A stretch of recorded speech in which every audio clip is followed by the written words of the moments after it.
మహాభారత యుద్ధం జరుగుతుండగా శ్రీకృష్ణుడు కర్ణుడి వద్దకు వెళ్ళి, కర్ణ, నీకు తెలుసా, నీవు కుంతీపుత్రుడవు.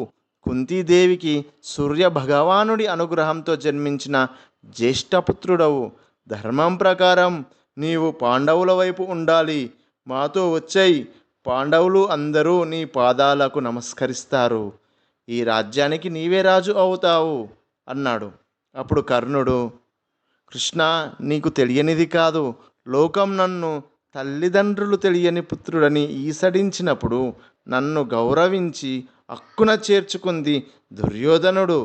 ఇంత కీర్తిని ప్రసాదించిన స్నేహితుడిని ఈ కష్టకాలంలో వదిలేసి రావడం ధర్మమేనా అంటాడు.